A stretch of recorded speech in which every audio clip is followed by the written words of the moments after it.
Tantor Audio, a division of recorded books, presents The Bachelor Betrayal by Maddison Michaels, narrated by Ashford Macnab. Chapter 1. London, August 1884. The shrill hiss of steam bellowing from the train's engine should have masked the sound of the dagger sliding from its sheath. But Lady Kaitlyn Montrose heard the crisp scrape of steel against leather with an intimate brush of familiarity. Thrusting the document she'd just received into her bodice, Cat twisted to the side as a blade whistled past her and lodged with a thud into the wood panelling of the baggage carriage, barely a foot away from her head. Spinning around, she found two men blocking the exit through to the other compartments. Both were dressed in rather nondescript brown clothing, with scuffed black boots and an inch of dirt caked under their nails. The first was short and stocky, with the meaty fists and squashed nose of a pugilist, and an empty knife sheath hanging from his belt. The dagger thrower, she guessed. The second was tall and lanky, with the bulge near the waist of his jacket suggesting he had a revolver tucked underneath. The men were a complication. "Did you miss on purpose?" Cat asked, her eyes flicking to the dagger before returning to the knife thrower. "Or do you have a terrible aim?" The man blinked, and an expression of what could only be disbelief crossed his features. "What the hell did you just say?" Kaitlyn sighed. "Are you hard of hearing, too?" She knew saying such a thing would enrage them, but if she was going to have to fight her way out of the small space, then she may as well agitate them. "Hard of hearing?" the man exclaimed, his whole body jerking like a bull spotting a red flag. He twisted his head over toward his companion. "Ernie, did you hear what I heard? Did she criticise my aim and then me hearing?" The second man rubbed his chin, confusion flaring in his long, thin face. "I reckon she did, Tomo." "The man who hired us said you was odd, but he didn't mention you were stupid," the one called Tomo said, his eyes narrowing upon Cat as his face turned a mottled shade of red. "Someone hired you?" Cat leaned forward on the balls of her feet, ready to launch at them if necessary.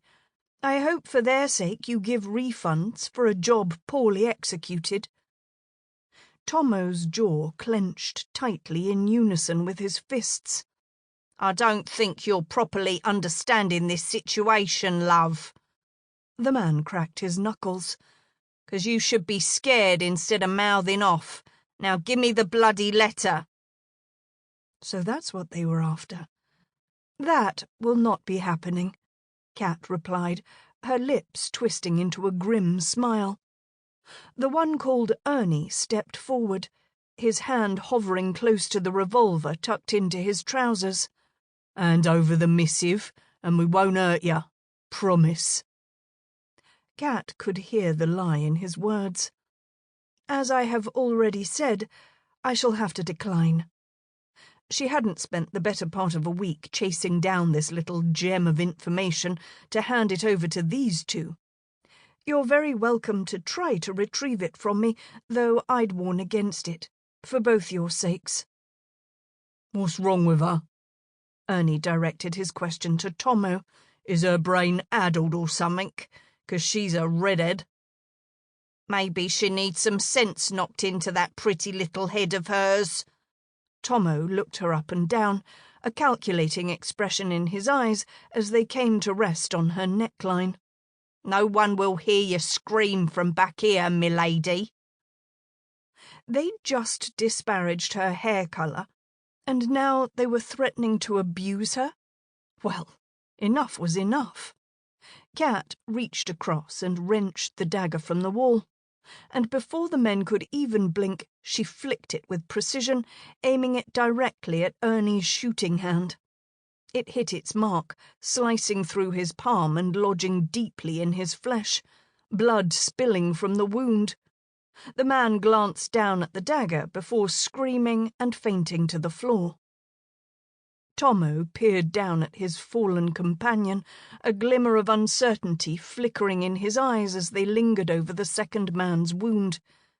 But then he leaned down and twisted the dagger out of his friend's palm. Confidence now replaced the uncertainty in his gaze. "What you gonna do now, love? I got the dagger, and you ain't got another one to throw." He was right. She didn't. She could have used her derringer on him, but that would be a waste of a perfectly good bullet. So she rushed at him, closing the gap and catching him by surprise. He waved the knife wildly, but Kat raised her left arm, blocking his swing and catching his wrist in mid-air. Propelling her forehead sharply forward, she headbutted him in the nose. His head snapped back and the dagger in his hand clattered to the ground. Blood gushed from his nose, and his beady black eyes held hers. "You're gonna pay for that, you little bitch." "You, sir, are rude." Kat raised her elbow, and with a quick slicing motion struck him across the windpipe. He clutched at his throat and gasped for breath. She shoved him backward into the wall of the carriage, then swiftly picked up the fallen dagger. As he tried to right himself, still labouring to take a proper breath, Kat stepped forward and slammed the hilt of the dagger into his temple. He crumpled into a heap on the floor and was still. "There, that will teach you some manners." Taking a deep breath, she swivelled to the other one. He appeared to still be unconscious. The train began to slow as it neared New Cross Station, the last stop before London. Kat unlatched the side door on the right, facing away from the platform, and dragged the first man, and then the other, over to the door. When the train came to a halt at the platform, she pushed them out of the carriage and into the hedges lining the tracks. Both moaned slightly as they landed in the bushes, though they didn't awaken. Kat rolled the side door closed just as the opposite door was unlatched, and someone slid it open. Without glancing back, she strode from the baggage compartment and down the corridor of the train. She focused on calming her breathing and her heart rate. The rush of energy in her body was fading, and she knew from experience she'd soon be feeling tired and longing for a good cup of tea. The conductor's whistle shrilled loudly, and a moment later the train chugged toward its final destination, London.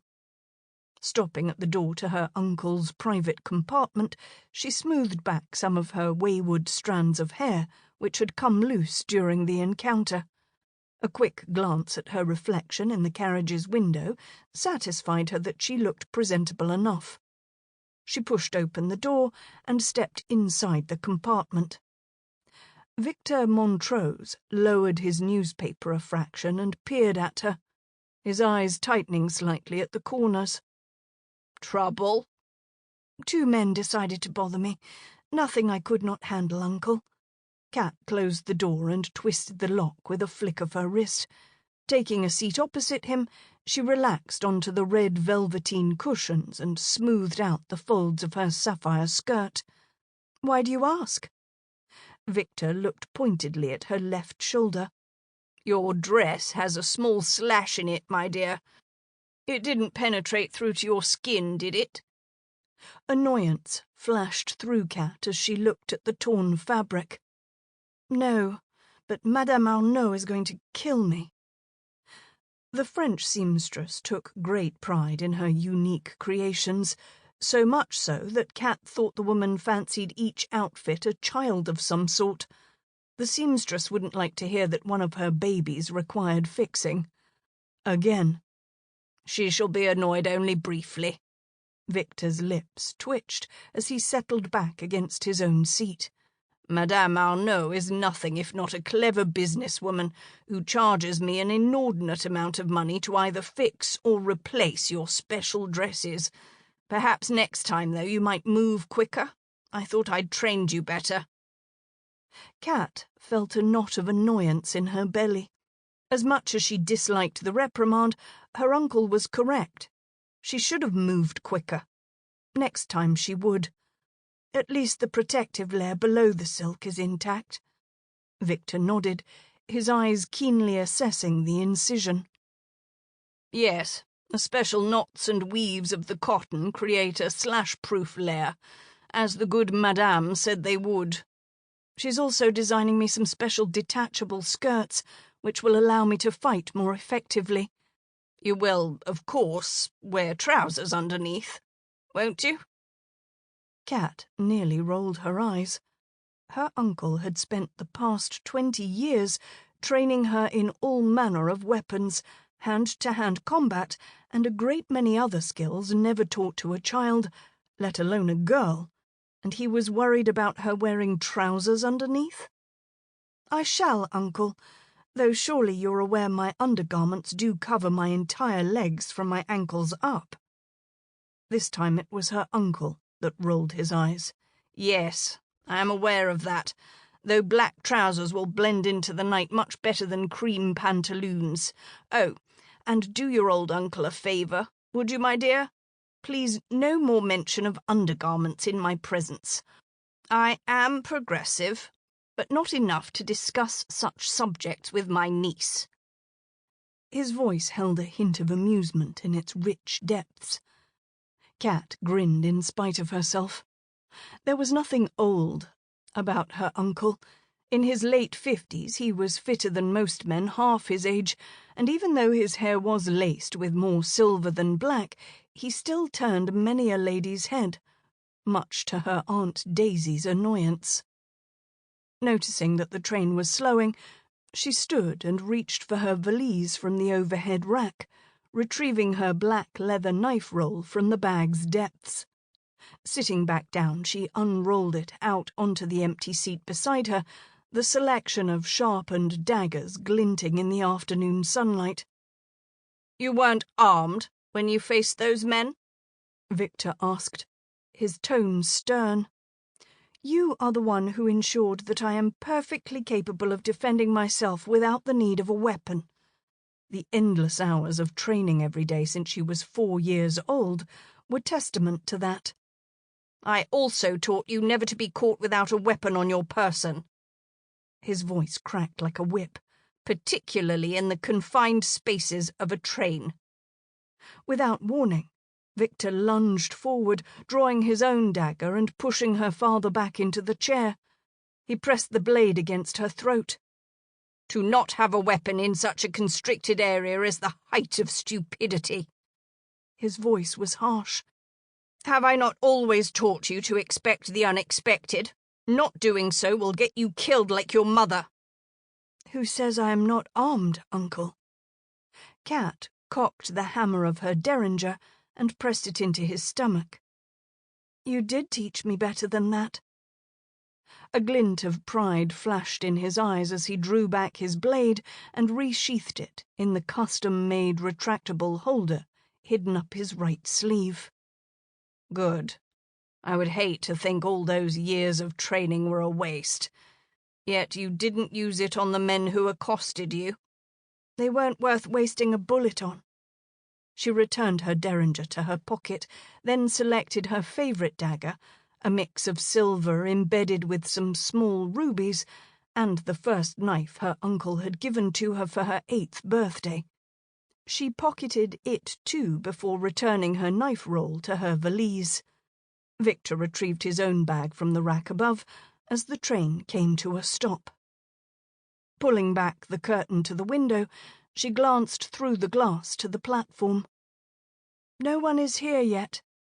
She'd been expecting to see her aunt and 7-year-old cousin Samuel, along with a retinue of servants, waiting at the platform to meet them. "I dare say the carriage is caught up in traffic."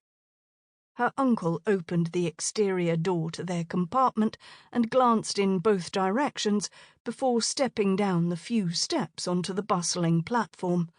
You know how dreadful it is trying to travel through Westminster at this hour of the day. Besides, my wife is never on time for anything. Kat draped her shawl over her dress before she followed him down. Her uncle was correct. Daisy was always running late. Victor's brow furrowed as he looked up and down the station while he placed his valise on the ground next to Kat. I'll go see if I can spot them from the top platform, and if not, I'll rustle up some porters to assist with our luggage once it's unloaded. Then at least you will be ready to go when our carriage arrives."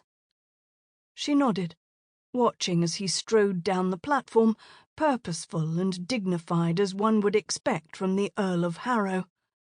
The other gentlemen he passed inclined their hats toward him in acknowledgment, and the ladies turned and regarded him with undisguised appreciation, with several purposefully brushing against him as they walked past. Even though Victor was married, and finally well and truly off the marriage mart, women still clamoured for his attention. The folly some women engaged in trying to attract a man's attention really was an embarrassment to her entire gender. Her gaze returned to the carriage as one of the train's porters began unloading their suitcases and bags from the compartment. Kat motioned for him to put them down, then thanked him as he completed his task. The bustling noises from the station went unnaturally silent for a moment, before several piercing screams ripped through the afternoon breeze, echoing shrilly across the platform. Kat turned her head towards the sounds, the hair on her arms standing on end as a chill of dread gripped her. Up ahead, men and women were frozen in shock, looking at a man lying still on the ground. Blood rushed to her head as whispers of her uncle's name reached her ears. Not her uncle. Please, God, no! He couldn't be taken away from her. With a hoarse cry she didn't even realize came from her own mouth, Kat took off running towards him. She pushed aside the statues of bodies blocking her path until she was crouching down beside him. His shirt was covered in blood, a dark crimson mess spreading quickly across the once pristine white cloth.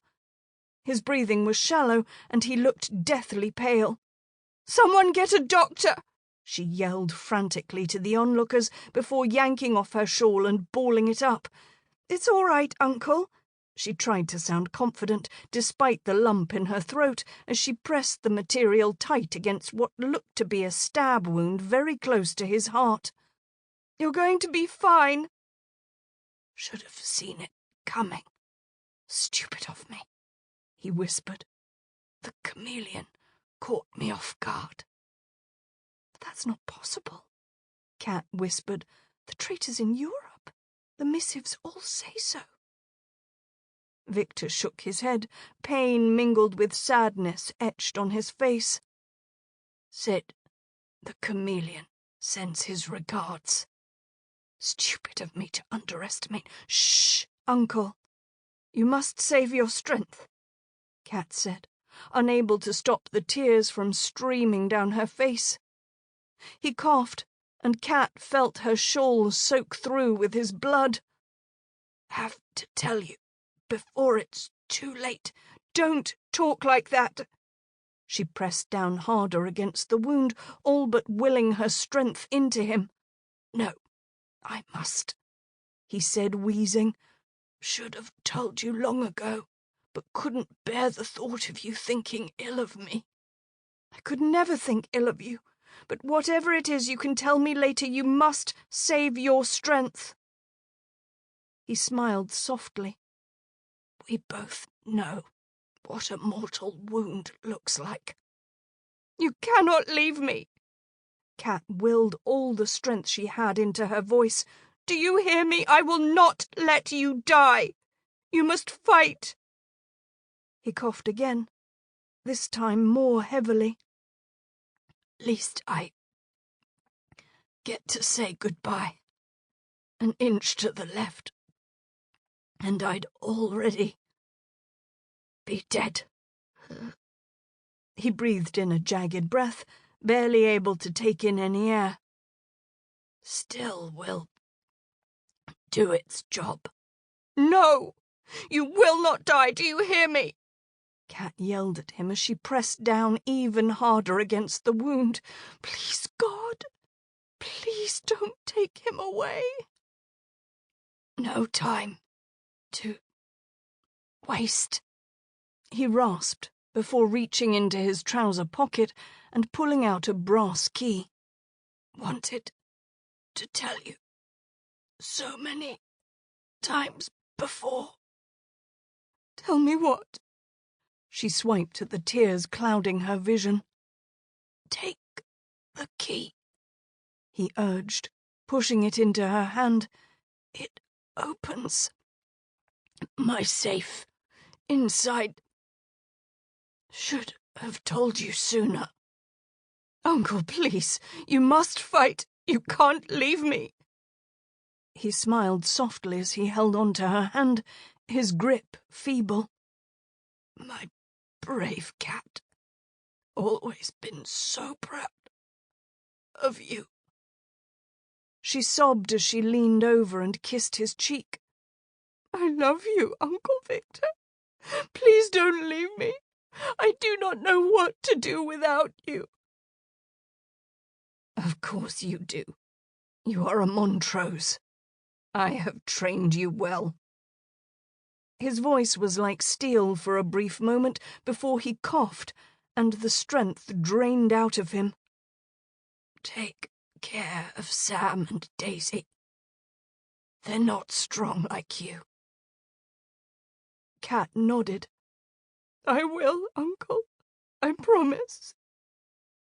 He smiled again, his eyes unwavering as he looked up at her. He squeezed her hand, though there was little strength left. "Remember, I love you, my darling girl." His hand went limp in her own as the vacant look of death settled across his eyes. Cat shook her head. He could not be gone. He was too strong, too stubborn. But as she continued staring at his unblinking gaze, she realized that he was. That an assassin, known only as the Chameleon, had taken him away from her. Cat felt a bottomless chill settle into the deepest part of her soul. She gripped her uncle's cold hand tighter and leaned down to his ear. "The Chameleon will rue this day, Uncle," she whispered. "There will be nowhere he can run, nowhere he can hide. I promise you, he will bleed as you have before I send him to meet his maker in hell." Chapter 2. London, November 1885. Cat swung the grappling hook high into the fog-shrouded air and heard the ting of steel striking stone as the hook's claws latched firmly onto the first-floor balcony railing of the Viscount of Somerville's residence. Gripping the attached rope with her gloved hands, she began climbing up the stone wall, her leather boots and trouser-clad legs easily finding purchase along the stone grooves, assisting in her ascent. Garbed in the usual black outfit she wore for her clandestine activities, Cat was glad for the warmth the mask and cape provided against the chill night air, along with the anonymity of both her identity and gender that the trousers and shirt allowed. She reached the top railing and gripped the ledge. Swinging her body over it, the balls of her feet landed softly on the stone floor of the upstairs terrace. The terrace and house appeared dark and soundless, the thick layer of fog below nicely masking all sounds. Looking to her left, she counted 2 doors down to where the French glass doors led into Lord Somerville's bedroom. If all had gone according to plan, her informant should have left them unlatched. But Kaitlyn was never one to trust things to go according to plan, not in her particular vocation, which was why she never went anywhere without the trusty weight of her lockpick set settled comfortably in her trouser pocket. That, and her daggers, of course. One never knew when either would be required. Without a sound, she strode across the balcony and stopped near the entrance to Somerville's bedroom. The thick drapes were closed across the glass, obscuring her view into the space. Pausing for a moment, she listened for any sounds coming from within, but heard nothing. Carefully, she reached out and turned the door handle. It opened effortlessly. Silence continued to greet her, so she stepped into the room and left the glass door ajar, ensuring her escape route was easily accessible if needed. Glancing around the barren bedchamber, Kat's eyes drifted across the ancient mahogany bedframe, standing like a giant sentinel in the middle of the room. Thick blue drapes hung from the canopy above it, tied haphazardly to each wooden post by a crimson satin sash. A thick layer of dust covered the duvet and what little bedroom furniture was in the musky room. Clearly Lord Somerville didn't care to let his servants into his bedchamber often, or else his eyesight had deteriorated to the point of gross inattention. But she suspected it was the former, particularly if what her informant said was true. The man was paranoid to the point of madness, which was probably correct. After all, those who dabbled in blackmail did tend to live rather shortened lives. Kat spied the painting her informant had mentioned, a bland watercolour hanging almost forgetfully above the mantel, looking about as dilapidated as the rest of the room. She stalked over to it and felt along its edges until her fingers ran over a small button on the underside of the right hand of the frame. When she pressed it, the painting gently swung open from the left side to reveal a wall safe concealed behind, just as her informant said it would. Assessing the black iron panel of the safe in front of her, she found her interest piqued. Lord Somerville had invested in a safe made by the American company Day & Newell, a safe even more secure than its English counterparts and nearly impossible to open without its custom-cut key. Nearly, but not completely. And there wasn't a speck of dust on the thing. For an old recluse, Somerville obviously had items inside the safe that he was willing to spend a great deal of money to protect and look after, having purchased the best safe money could buy. And if one of those items was a journal mentioning the chameleon, as she hoped it would be, then she could understand his investment in such a fortified safe.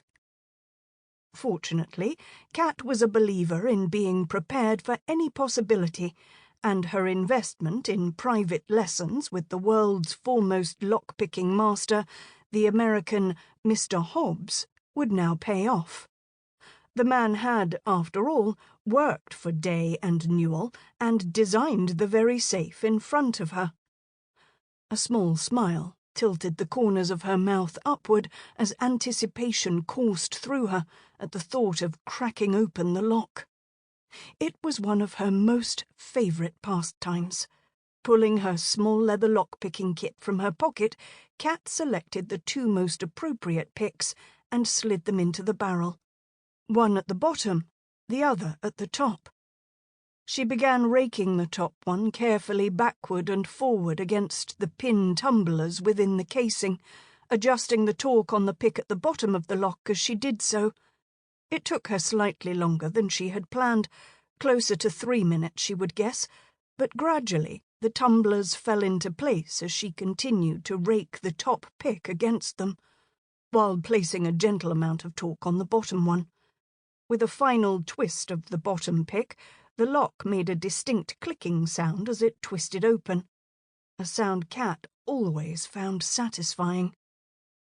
Twisting the handle on the safe, she pulled it open. And there, nestled on the bottom level... Sample complete. Ready to continue?